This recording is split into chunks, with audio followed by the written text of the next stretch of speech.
In Nigeria, majority of cities are fast becoming homes to scores of individuals due to influx, rapid growing population, and rapid urbanization, among other factors. With this trend, there has been increase in the demand for houses across the country. With a population of approximately 197 million, coupled with high demand in housing units, both in quantity and quality, there is need to seriously address the issue of housing affordability and housing shortage in Nigeria. Welcome to another informative episode of Housing Development. I am Fleur Arnie, your housing diva. The headline news is up next. I'll be back shortly.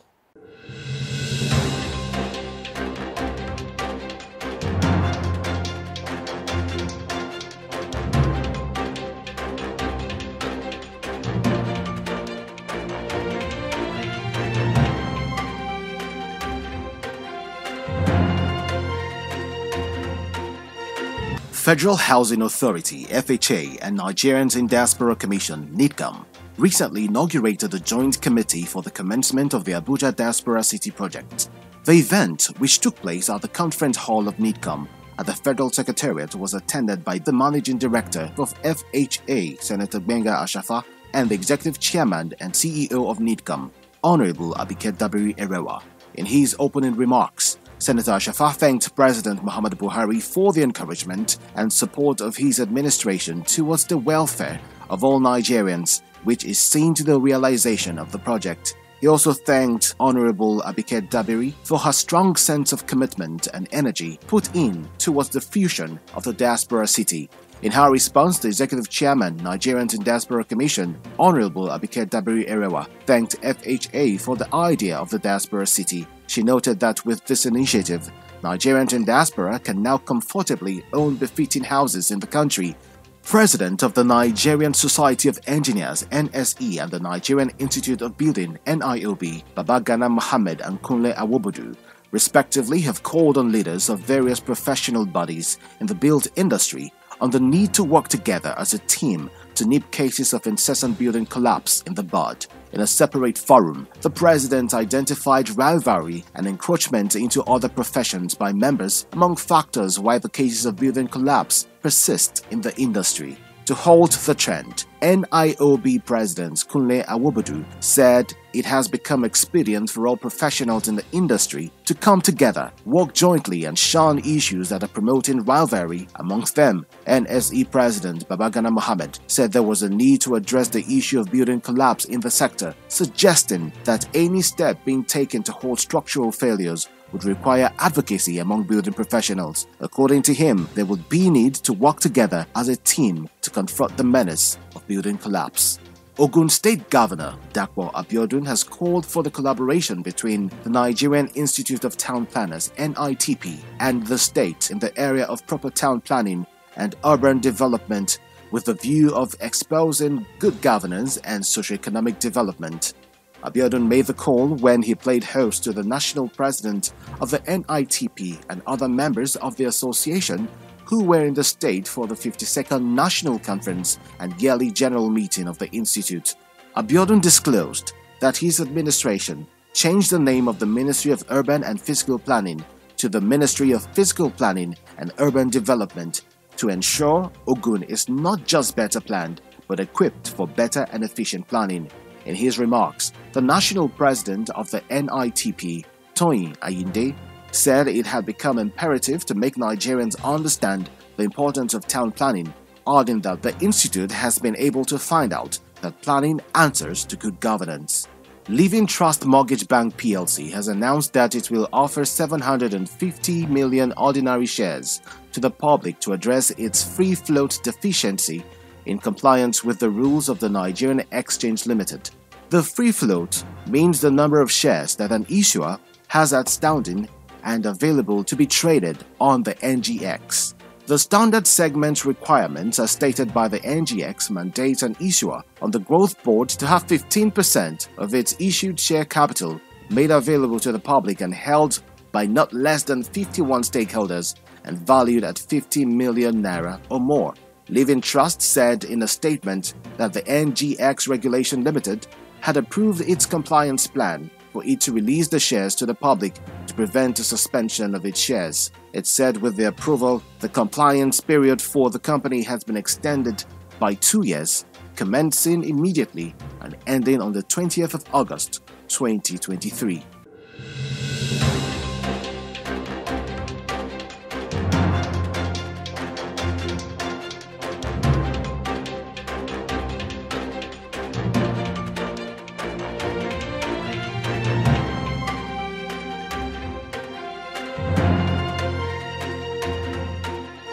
Abuja International Housing Show presents a youth competition on affordable housing, designs and ideas for young professionals in the Nigeria construction industry.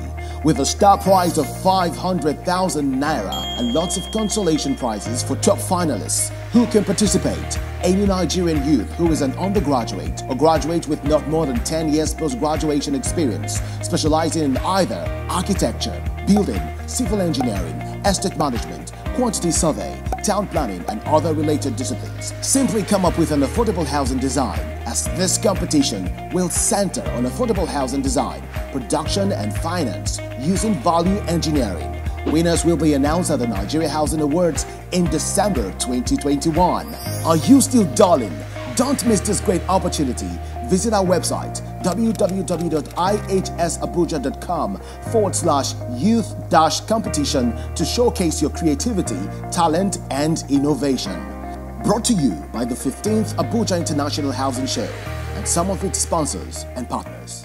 That's a news update. For more news on housing, construction, and finance, do well to visit www.africanhousingnews.com. Just as the rate of homelessness and high cost of rent in some major cities are alarming, the existing supply of housing cannot match the increase in demand. The government drives towards housing for all as contained in a national housing policy, which aims to provide affordable housing for all, has not been achieved so far. According to the stakeholders in our next report, they say non-implementation of housing policy is a major setback. The housing sector of any country can boost or mar the economy, depending on the manner government wants to run its policies. No matter how a government looks at housing, it remains a fundamental human right, as enshrined in the United Nations Habitat Agenda and universally accepted as the second most important human need. In 1991, the National Housing Policy was enacted in order to propose possible solutions to housing problems in Nigeria. At inception, the basic goal of the policy was to provide affordable housing to accommodate Nigerian households in a livable environment. However, 29 years after the promulgation of the policy and 21 years after the target year, 2000, many Nigerians are still unable to own a house while several others are living in indecent houses. Speaking on this, Victor Onukwugha, the President, Association of Housing Corporations of Nigeria, says the implementation of housing policies are crucial for the provision of affordable housing in the country. In recent times, some of these policies the government have jettisoned. The government is not implementing them. We have not been walking the talk. So that's the problem we have with housing problem in Nigeria. We churn out policies, we churn out programs, but none of them is being implemented. Speaking further, he highlights finance and land acquisition as major setback to housing development. Property development is a business that thrives on land, on finance, and these are the major problems we have because the land use decree has made it cumbersome for the developers to get land. And of course, when we talk about financing, there are two aspects of financing. That's the construction loan and the mortgage loan. The construction loan is for the developer to keep churning out properties or houses, whereas the buyers, the off-takers, must have access to fund through mortgages to buy what has been churned out. So this problem, the problem of finance and the problem of land acquisition are the major problems the developers have. And they need government intervention in order to make it. Yeah, they are trying. They have been able to grapple with some of these things and are forging ahead. But they could do more if you have government intervention in all those things. The managing director of Dynamic Mayor Edge, Mayowa Olurishe, suggested the need to review the housing policy and also to review the Land Use Act to ensure better access to land and faster registration process of land title to developers. One of the major policies that has affected, that is affecting the real estate environment is our Land Act policy. It's so rigid, if I can use that word, such that it's difficult to get a land. And knowing fully well that the housing deficit is so very, very large and wide, I think I will look into this policy and make a review. It will help the getting of land come easy. And when it comes easy, I think it also helps, but in turn, it helps people build more. Developers like us face these challenges of sales. What do I mean? You have to balance your sales to the land value. So when the land value is very, very high, of course, automatically affects the construction of the house and the sales of the house. So I think the government could look into the Land Act and make it easy to, to get or allocations, and also look at sales of land. We could regulate all of these things. I think by so doing, it will go a long way to also reducing the housing deficit. Another challenge, which is a major act, also a major factor, a player in the industry, is material inflation. And this has really also collapsed or affected the industry a lot, because of course you cannot build with substandard materials. And if materials are not being regulated, it has a very, very bad way of affecting the industry, because the way you buy the material also affects what you sell. Like I can assure you, between the past 6 months from now, we've had inflation of over 200% in a few materials in the building industry, and you know what that translates into. So if government could help and put certain policies to regulate certain things like that, I think to go a long way and help in the housing industry. According to architect Adewumi Okupe, he points that there is a disconnect between the policy and those that will implement the policy as a major challenge. And like someone said today, he was asking, does it not appear as if the policies are just being made for the sake of it? Are there real intentions behind the policies?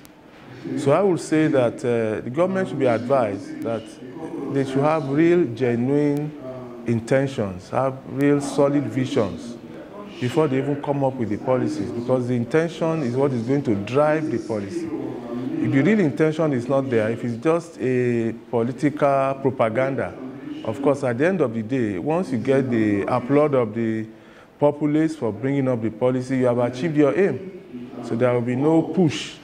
But if it's something that comes from the heart, that is genuine, then the push will be there to see it being implemented.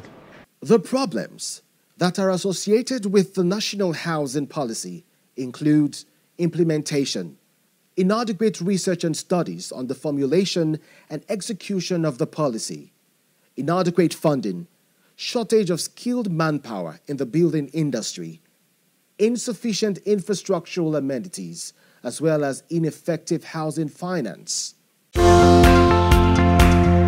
Hi, I'm Bob Weinsheng, CEO of iBuild Global. Keep watching the Housing Development Program.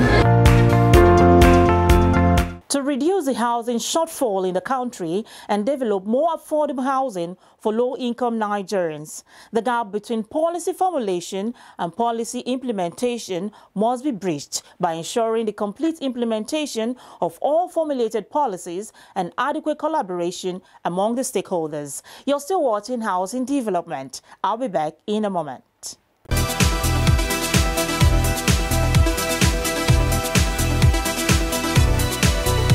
Welcome back. Town Planner Olutoyin Ayinde, the National President, Nigerian Institute of Town Planners, has called on the government to give fiscal planning the attention it deserves, as this will help increase the development potentials of the nation. Have a look.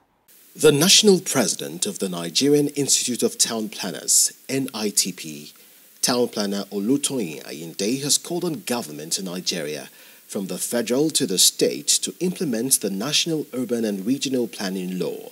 He made the appeal at a press conference titled, "We have been joking, now is the time to plan," held at the NITP Bawabwari House, Abuja.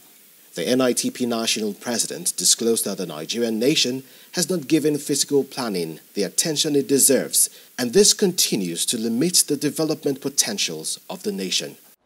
Many times, the emphasis has been on economic planning, neglecting its physical reality, that is, physical planning. There is a nexus between economic planning and physical planning, but this clearly is not understood by those at the helm of affairs.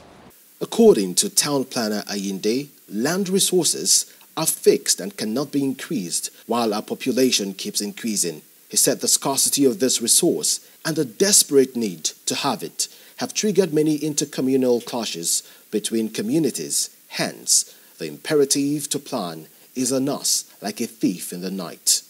The incidence of the farmers-herders clash, which has not abated, further underscores the importance of land in economic and physical development. All of these clashes had never existed when our population was low, and it seemed that our land resource was inexhaustible.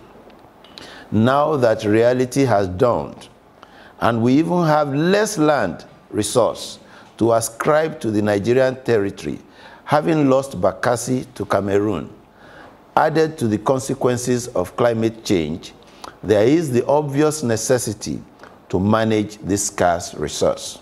The NITP national president, town planner Olutoyin Ayinde, emphasized that it is the responsibility of government all over the world to plan, while it is the duty of town planners to make their acquired knowledge in the art and science of town planning to put government plans into workable blueprint to guide the physical and economic development of human settlements, stating that town planning answers to good governance.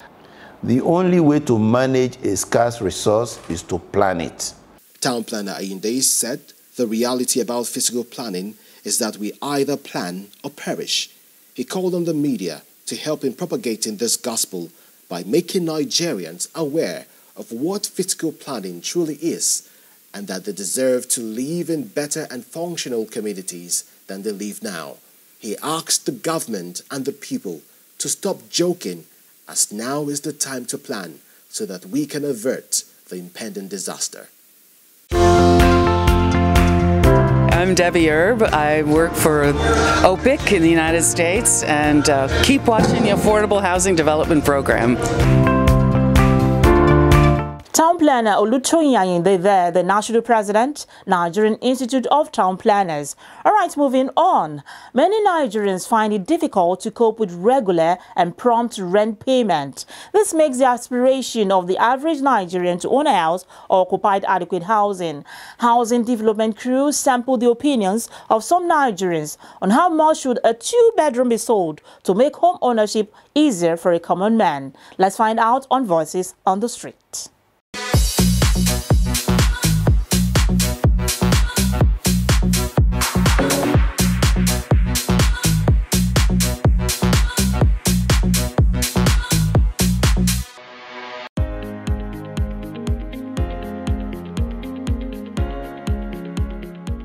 Okay, I think like 2 million or 2.5 because the salary and everyday increase and bills are increasing. So I think 2.5 is okay. If you're saving up, you should be able to save up to that. Maybe in less than 2-3 years, you get yours. Ideally, if everything is okay and every situation is normal, 2-bedroom flat it's not supposed to be more than 3 million naira, maximally 3 million naira. But as we speak today, there are some areas in which if you are looking for 2-bedroom flat to buy, you spend as high as 10 million naira or even more. The government is not doing well enough. The salaries are not increasing and we spend more. Cost of goods and services are exorbitantly. Therefore, if the government can come in and create a kind of a palliative in which people can easily own a house, then I feel that they can subsidize it. 2-bedroom, like let's say 10 million is okay. 10 million. And it's based on the area. It's based on the area. 10 million, 8 million is okay. Please let it not pass 10 million, like, if I may say, 10 million at least, so that everybody will be affordable. At least an average Nigerian will own a house, just like other countries the way they used to do. Like we say here, we say to houses are very expensive. You'll find out there's no house that's less than from 50 upward million, and it's unfortunate. It's not everybody that can afford 50 million up to 100 million in Nigeria, because the average Nigerian, at least his salary, it might be either 150 or 120, if I may say. So somebody who's collecting salary of 120, how on earth can he own a house of 50 million? It can't be possible. If government will subsidize it for average Nigerian to own a house, a 2-bedroom at the urban area, from 10 million at least. Let it start from 10 million.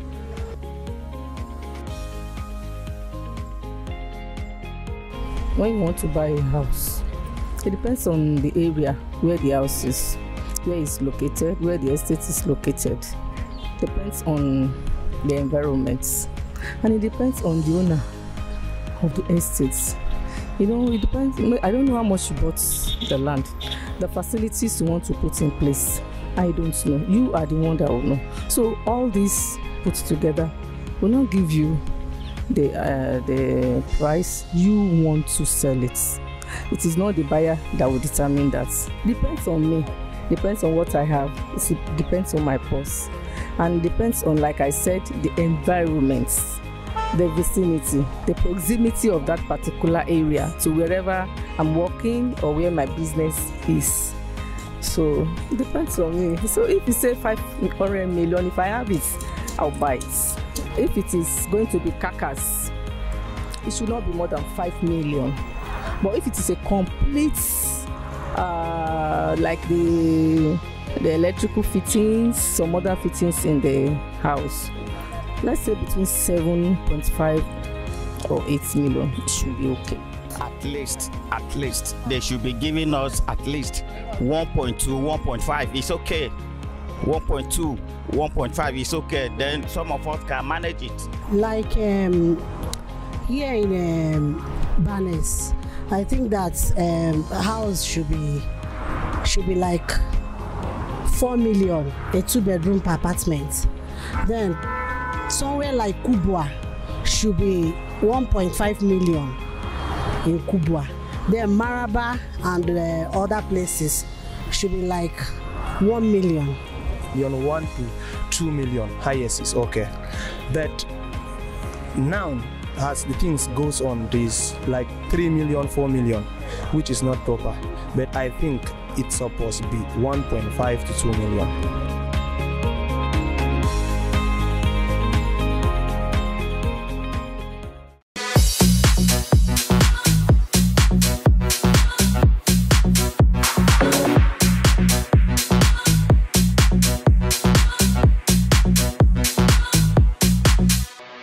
There you have it. According to the respondent, a 2-bedroom apartment should be sold for 2 million naira. Some say 4 million, 8 million, while others say 10 million naira.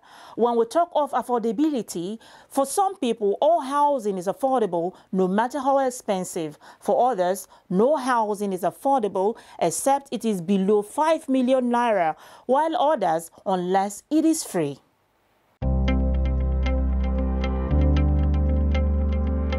Kano Economic City, sited on 117 hectares of land in Kano State, the economic hub of northern Nigeria, is a world-class premier international economic city designed as an architectural focal reference point for market development projects within West Africa.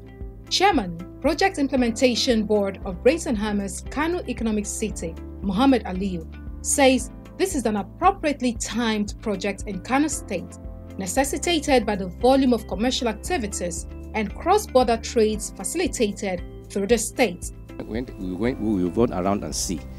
Is a project between Brains and Hammers and Kano State government, what we call public-private partnership. By the time we complete it, it's poised to be the biggest modern market in West Africa. Brains and Hammers decided to partner the Kano State government in partnership with Jaiz Bank to develop a major economic hub and export processing zone. It is worthy of note that more than 3,000 units of shops are either completed or at 90% completion rate.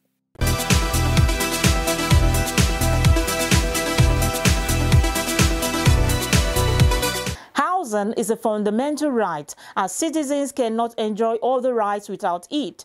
A household expenditure on housing is usually the one which takes the largest share of its budget. Lowering housing costs then means greater opportunities for households to spend more money on other goods and services, which contribute to the creation of new jobs. Affordable housing is a service of general interest, an important pillar for a social, sustainable and inclusive society. On that note, I wrap up today's episode of Housing Development. Thanks for watching. I remain your housing diva, Flora Annie. See you soon.